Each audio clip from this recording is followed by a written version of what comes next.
ઓમ શ્રી ગણેશાય નમઃ. જય શ્રી કૃષ્ણ મિત્રો. આજે આપણે સાંભળીશું કે એવું કઈ વસ્તુ છે જેને દાન કરવાથી મૃત્યુ પણ ટળી જાય છે. આ ખૂબ જ સરસ મજાનો જ્ઞાનવર્ધક વિડીયો છે મિત્રો. પૂરા ધ્યાનથી પૂરા અંત સુધી સાંભળજો. અને વિડીયો સારો લાગે તો લાઈક કરજો, શેર કરજો અને આ ચેનલને સબસ્ક્રાઈબ કરવાનું ભૂલશો નહીં. ઓમ નમઃ શિવાય. હર હર મહાદેવ.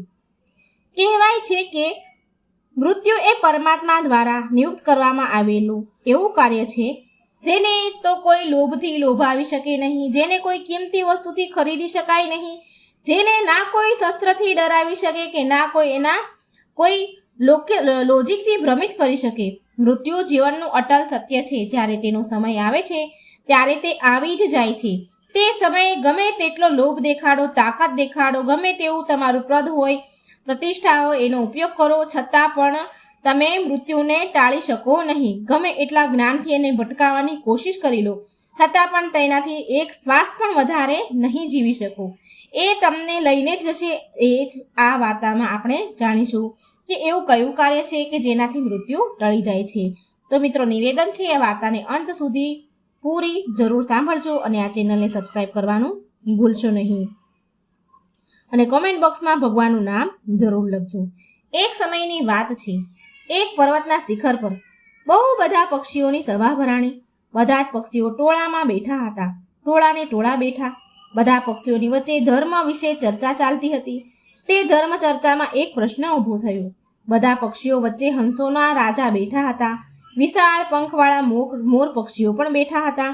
તે ધર્મ ચર્ચાની વચ્ચે એક પક્ષીએ એક પ્રશ્ન ઉઠાવ્યો. ધર્મ જ્ઞાનીઓ, મારા મનમાં એક અજીબ પ્રશ્ન ઉઠ્યો છે. અને પ્રશ્ન એ છે કે સંસારમાં કોઈ પણ એવું કામ નથી, સંસારમાં કોઈ કામ એવું પણ છે જેનાથી આવનાર મૃત્યુને પણ ટાળી શકાય? કેમ કે કહેવાય છે કે મૃત્યુનો સમય તો અટલ હોય છે. જ્યારે કોઈનું મૃત્યુ આવે છે ત્યારે કોઈ પણ વ્યક્તિ કે પ્રાણી એક ક્ષણ પણ ઘટાડી શકે કે ન વધારી શકે. શું ક્યારે એવું બન્યું છે કે કોઈએ મૃત્યુને ટાળી દીધું હોય? જ્યારે આ પ્રશ્ન સભામાં ઉઠ્યો ત્યારે આ પ્રશ્ન સાંભળીને બધા જ પક્ષીઓ ચૂપચાપ થઈ ગયા, એકદમ સ્તબ્ધ થઈ ગયા. કોઈની પાસે આ પ્રશ્નનો જવાબ નહોતો, કેમ કે બધા જ જાણતા હતા કે મૃત્યુ કોઈના પર દયા નથી કરતું. મૃત્યુની સામે કોઈ વ્યક્તિનું કંઈ જ ચાલતું નથી. બધા પક્ષીઓ વિચાર કરવા લાગ્યા કે આ તો કેવો પ્રશ્ન, અજીબ પ્રશ્ન છે. આપણે આજ સુધી કોઈને પણ મૃત્યુને ટાળતા નથી જોયા. શું એવો કોઈ ઉપાય છે કે જેનાથી મોતને પણ પાછી ધકેલી શકાય? બધા જ પક્ષીઓ આ પ્રશ્નને લઈને પોતપોતાના વિચારો રજૂ કરી રહ્યા હતા. તો એ સમયે બાજુમાંથી એક સર્પ પસાર થયો. જ્યારે તેના કાનમાં પક્ષીઓની આ ચર્ચા સંભળાણી, જ્યારે આ બધું એણે સાંભળ્યું, તો એ સાપ પક્ષીઓ પાસે ગયો. સાપને સામે જોઈને બધા જ પક્ષીઓ ડરના મારે ફડફડવા લાગ્યા, આમ તેમ ભાગવા લાગ્યા. બધા કહેવા લાગ્યા કે આપણે મૃત્યુની ચર્ચા કરવા લાગ્યા, પણ આપણી સામે તો સાક્ષાત મૃત્યુ જ હાજર થઈ ગયું છે. બધા પક્ષીઓને ભાગતા જોઈને સાપ કહે છે કે હે પક્ષીઓ, તમારે મારાથી ડરવાની જરૂર નથી. હું તો તમારા પ્રશ્નનો જવાબ આપવા માટે આવ્યો છું. મેં સાક્ષાત મૃત્યુને ટાળતા જોયું છે અને હું તમને જણાવીશ કે કેવા કામને કરવાથી મૃત્યુ પણ ટળી જાય છે. આજ સુધી જે લોકોએ પોતાના મૃત્યુને ટાળ્યું છે તેમણે આ કામ પોતાની તપસ્યાના બળથી કર્યું છે. ત્યારે એક પક્ષી સાપને પૂછે છે કે એવું તે કયું કામ છે જેના પ્રભાવથી મૃત્યુ પણ ટળી જાય? એવું કયું કામ છે જેના પ્રભાવથી મૃત્યુ ટાળી શકાય છે? હવે તે સાપ કહે છે કે પક્ષીઓ, મારી વાત ધ્યાનપૂર્વક સાંભળો. હું તમને એક કથા સંભળાવું છું. પ્રાચીન સમયની વાત છે. એક પ્રસિદ્ધ કાશી નગરી છે જેને મહાદેવની નગરી કહેવાય છે. કાશીને દેવનગરીના રૂપમાં પણ પૂજવામાં આવે છે. એ પ્રસિદ્ધ કાશી નગરીમાં કામ્બોજ નામનો એક રાજા થયો હતો. રાજા ખૂબ જ ધર્માત્મા. રાજા કામ્બોજને એક ખૂબ જ ધર્મપરાયણ અને પતિવ્રતા રાણી પણ હતી. રાણીનું નામ સુદેશના હતું. બંને પતિ પત્ની ભગવાન શિવના મોટા ઉપાસક હતા. ભગવાન શિવની આરાધના કરવા મંદિરમાં જવું એ તેમનો રોજનો નિયમ હતો. બીજી બાજુ સાપ પક્ષીને કહે છે કે પક્ષીઓ, વાર્તા શરૂ થઈ છે, તમે ધ્યાનથી સાંભળજો. રાજા ધર્મપૂર્વક પોતાના રાજ્યનું સંચાલન કરી રહ્યા હતા. રાજાના રાજ્યમાં કોઈ પણ પ્રાણી દુઃખી ન હતું.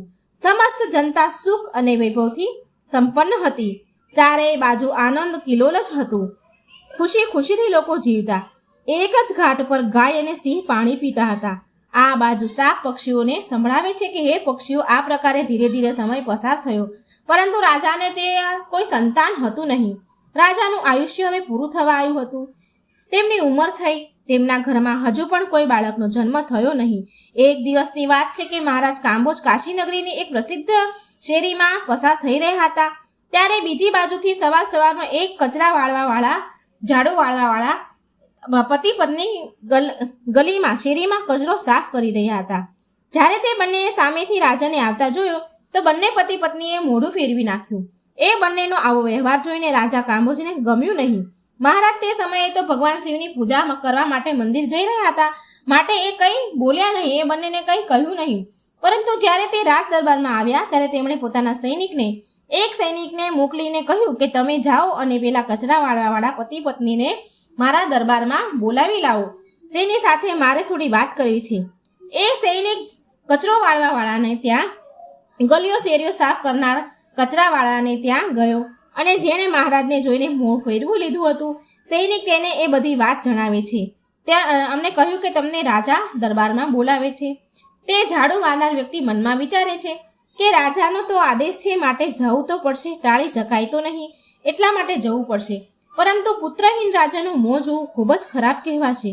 તે ઝાડુ મારનાર વ્યક્તિ એ સૈનિક સાથે રાજાના દરબારમાં તો પહોંચી જાય છે.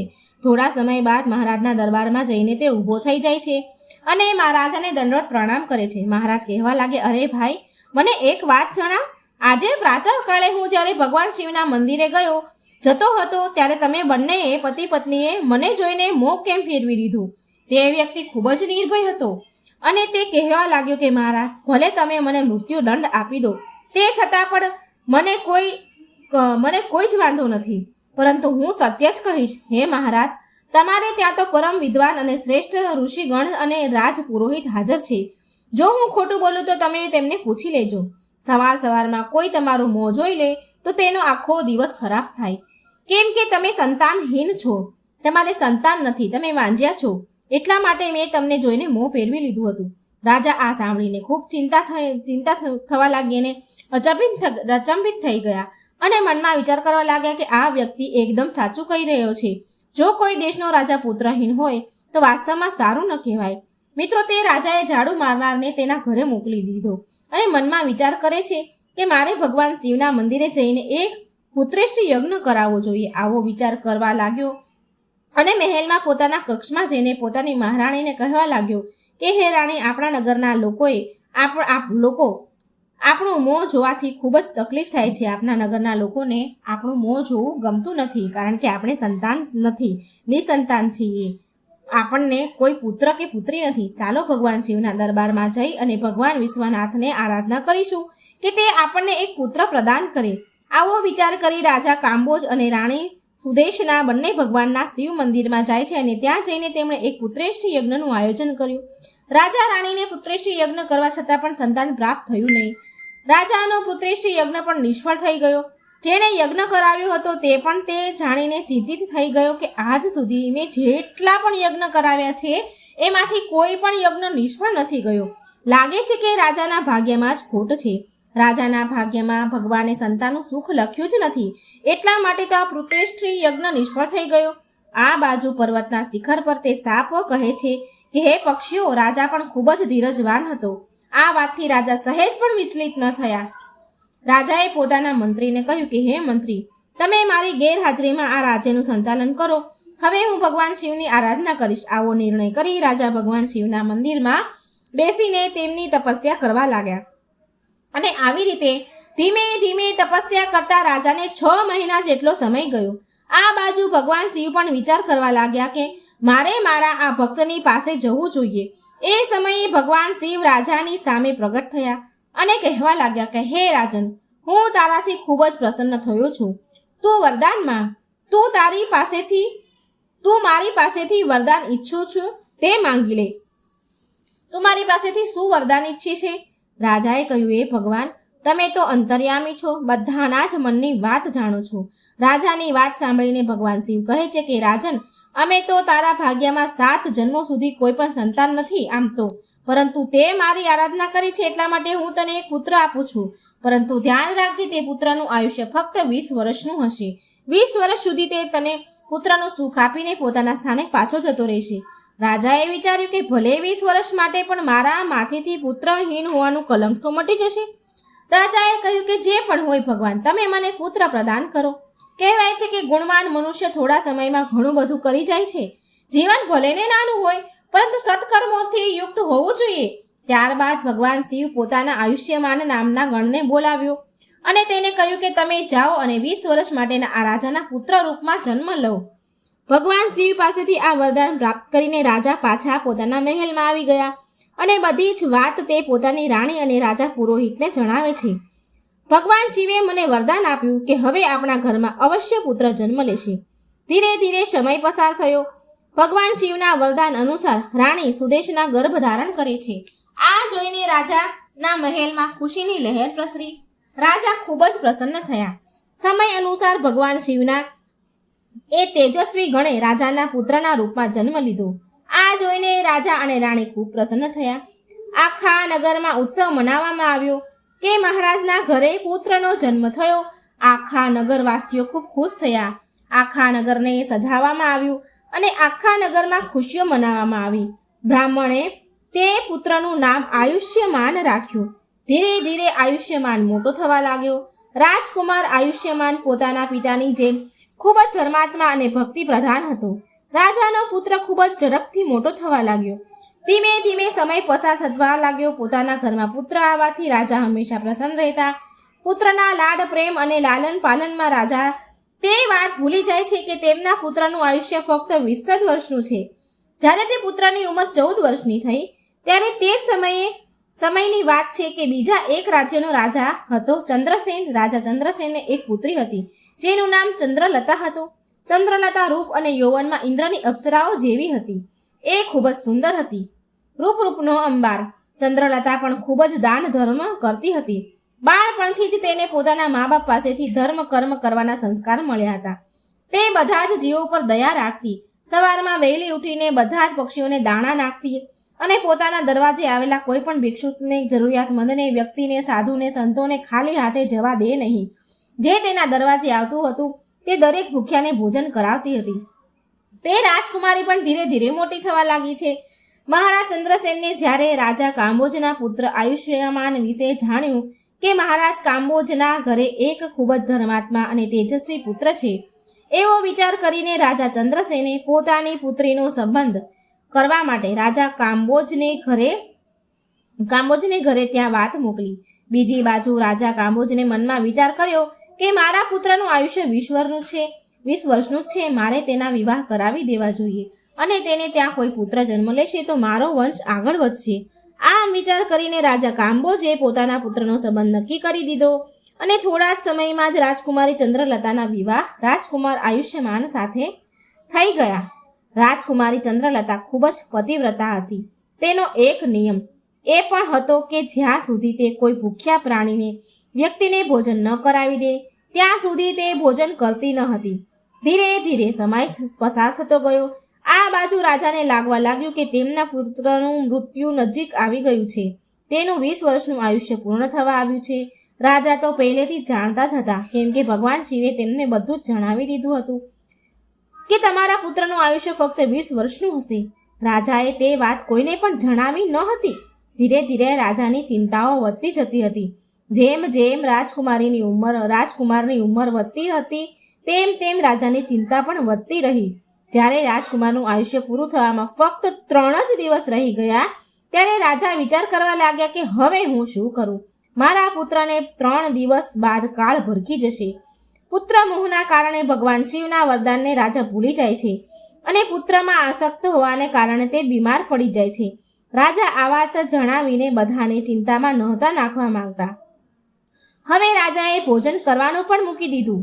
હવે તે દિવસ આવી ગયો જ્યારે તે રાજકુમારનું મૃત્યુ થવાનું હતું. તે દિવસે સવારથી જ રાજા ભગવાનના ધ્યાનમાં ડૂબી ગયા અને કહેવા લાગ્યા કે હે ભગવાન, તમે મને પુત્રના જવાના દુઃખને સહન કરવાની શક્તિ આપો. વિધાતાના લેખને તો કોઈ બદલી શકતું નથી. જે થવાનું છે એ તો થઈને જ રહેશે. આ બાજુ તે સાપ પક્ષીઓને કહે છે કે એ પક્ષીઓ, તે રાજકુમારની નવવિવાહિત જે પત્ની હતી તે દરરોજ ભૂખ્યાને ભોજન કરાવતી હતી, પક્ષીઓને દાણા નાખતી હતી. દરરોજની જેમ આજે પણ તે પોતાના આ ધાર્મિક કાર્યમાં વ્યસ્ત હતી. આ બાજુ યમપુરીમાં ચિત્રગુપ્તે યમરાજાને રાજકુમાર આયુષ્યમાનના મૃત્યુના વિશે જણાવ્યું. યમરાજે તરત જ પોતાના દૂતોને આદેશ આપ્યો અને કહ્યું કે જાઓ, અત્યારથી 1.5 કલાક પછી રાજકુમાર આયુષ્યમાનના પ્રાણ તેના શરીરમાંથી કાઢીને લાવવાના છે. રાજકુમાર આયુષ્યમાનના પ્રાણ તમે એવી રીતે આમ જ નહીં કાઢી શકો. એના માટે તમારે એક સાપની પાસે જઈને રાજકુમારના મૃત્યુ માટે તેને પ્રેરિત કરવું પડશે, કેમ કે તે રાજકુમારનું મૃત્યુ સર્પ કરડવાને કારણે થશે. કોઈ સાપ તેને કરડશે ત્યારે જ તેના પ્રાણ હરી શકાશે.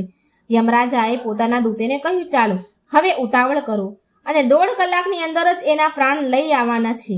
યમરાજાની આજ્ઞા મેળવીને 2 યમદૂતો રાજકુમારના આયુષ્યમાનના પ્રાણ લેવા માટે નીકળી ગયા. બીજી બાજુ યમરાજાની માયાથી પ્રેરિત થઈને એક નાગ મનમાં વિચાર કરવા લાગ્યો કે આજે મારે રાજમહેલમાં પ્રવેશ કરવા જોઈએ અને રાજમહેલમાં મારે ફરીને જોવું જોઈએ. હવે તો તે સાપ ફરતા ફરતા રાજાના રાજમહેલમાં પ્રવેશ કરી ગયો. તે નાગને તો યમરાજે પ્રેરણા કરી હતી, એટલા માટે ફરતા ફરતા તે રાજકુમારને ત્યાં સુધી જ્યાં સૂતા હતો રાજકુમાર ત્યાં પહોંચી ગયો. તે નાગ રાજકુમારની પથારીમાં જઈને છુપાઈ જાય છે. યમરાજાના બંને દૂતો રાજકુમારના કક્ષના દ્વાર પર ઊભા થઈ જાય છે અને સમય સમાપ્ત થવાની રાહ જુએ છે. 1.5 કલાકનો સમય થશે ત્યારે તે નાગ રાજકુમારને ડંખ મારશે, ત્યારે આપણે તેના પ્રાણ લઈને યમપુરી ચાલ્યા જઈશું. આમ વિચારીને આ રીતે યમદૂતો વિચાર કરી રહ્યા હતા. બીજી બાજુ એક ગામમાં એક ગરીબ માણસ રહેતો હતો. તેના ઘરે એક કન્યાએ જન્મ લીધો હતો. તે પુત્રીનો વિવાહ તેણે સમયસર કરી દીધો, પરંતુ તે પુત્રીનો જે પતિ હતો તે ખૂબ જ દારૂ પીતો હતો. દારૂ પીવો, પરસ્ત્રી ગમન કરવું તે બધું એનું કામ હતું. એટલા માટે તે ગરીબ દંપતી પુત્રીને એટલે કે તેની પત્નીને હંમેશા હેરાન કરતો હતો. તેને મારતો પીટતો, ઘરમાંથી કાઢી મૂકવા માંગતો હતો. તે ગરીબ દંપતીની પુત્રી ત્યાં થોડો સમય માટે રહેવા આવી હતી. ત્યારબાદ તે ગર્ભધારણ કરે છે. એક દિવસે તે પોતાના પતિના મારપીટથી કંટાળીને પોતાના પિતાના ઘરે આવી જાય છે. તે દીકરીને પિતા હવે વૃદ્ધ થઈ ગયો હતો, એટલા માટે તેને કોઈ આવક ન હતી. તે બિચારો ભીખ માંગતો હતો અને એનું પેટ ભરતો હતો. ભીખ માંગીને ઘરના 3 સભ્યોનું પાલન પોષણ કરતો હતો. આ બાજુ જ્યારે 9 મહિનાનો સમય પૂરો થયો ત્યારે તે દીકરીએ પુત્રને જન્મ આપ્યો. ત્યારે તેને ભોજનની જરૂર પડી, કેમ કે પ્રસવકાળની જે ભૂખ હોય છે તે ખૂબ જ તેજ હોય છે. તે પોતાના પિતા પાસે ભોજન માંગે છે અને બિચારો વૃદ્ધ પિતા ભોજન મેળવવા માટે પાડોશના ગામમાં જાય છે. પરંતુ તમે જાણો છો કે જે દરરોજ માંગવા જાય છે તેને લોકો ભીખ પણ નથી આપતા.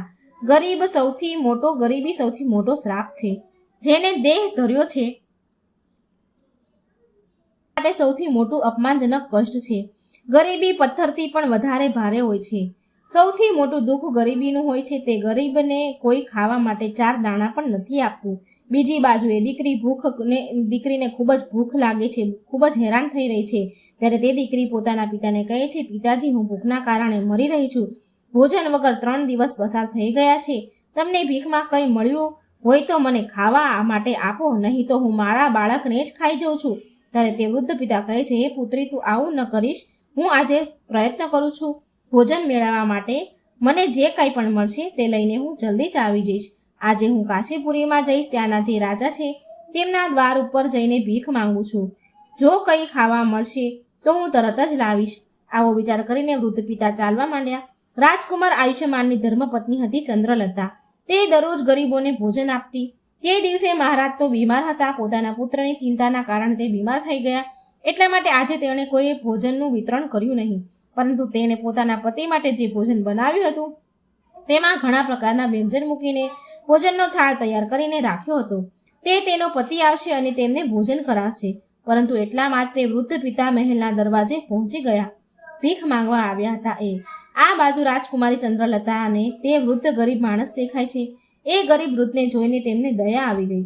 તે વૃદ્ધ પિતાએ તેમની તરફ જોઈને કહ્યું કે બહેન, જો મને અત્યારે થોડું ભોજન મળી જાય તો તમારું ખૂબ જ અહેસાન છે, તમારો ખૂબ જ આભાર થશે. રાજકુમારે જોયું કે આ કોઈ ગરીબ માણસ છે અને મારી પાસે ભોજન માંગી રહ્યો છે. ભોજન તો મેં મારા પતિ માટે બનાવ્યું છે. જો હું આને ભોજન આપી દઈશ તો મારા પતિ શું જમશે? પછી તેણે વિચાર્યું કે મારા પતિ તો હજુ આવ્યા પણ નથી. તે પોતાના બીમાર પિતા પાસે બેઠા છે, ત્યાં સુધી હું આ ભોજન આ ગરીબ વ્યક્તિને આપી દઉં.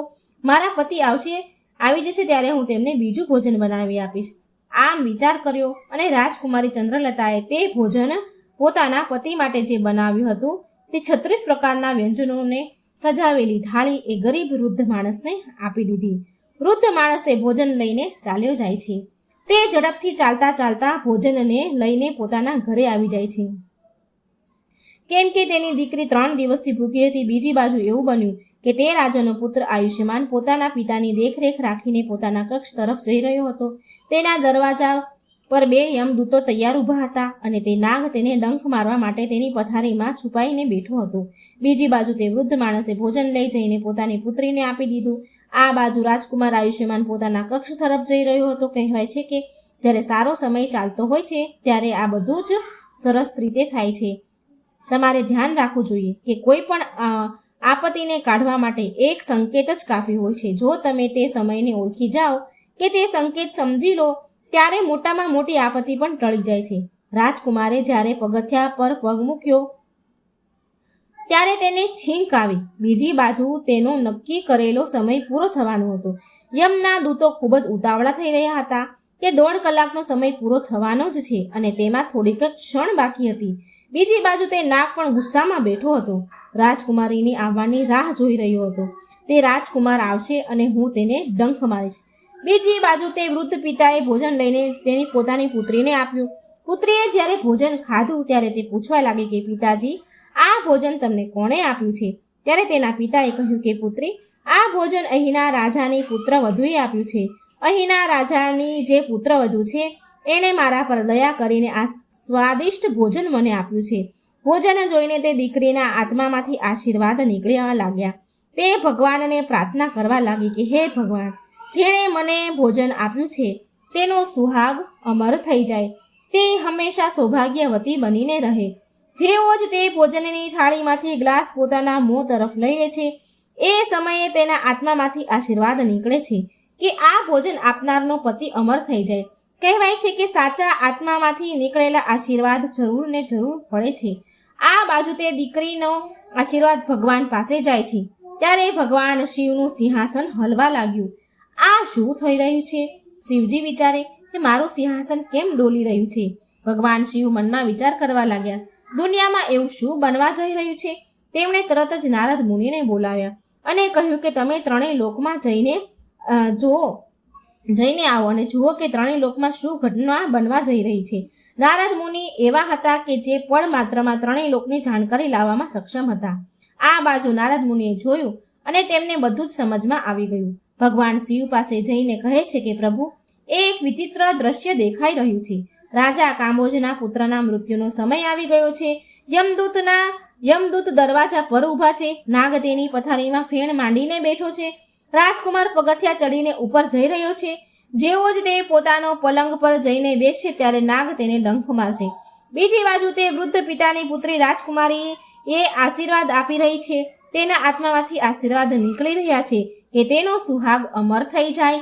હે ભગવાન, આ કેવો વિચિત્ર સંયોગ છે! એક બાજુ મૃત્યુ લેવા માટે ઊભું છે અને બીજી બાજુ આશીર્વાદ તેના લાંબા આયુષ્ય માટે પ્રાર્થના કરી રહ્યું છે. નારદ મુનિ બોલ્યા કે હે પ્રભુ, હવે શું થશે? ત્યારે ભગવાન શિવ કહે છે કે વિધાતાએ જે લખ્યું છે તે જ થશે. તમે જોતા જાઓ, બધું જ સારું થશે. ભગવાન શિવ ત્યાંથી અંતર ધ્યાન થઈ જાય છે.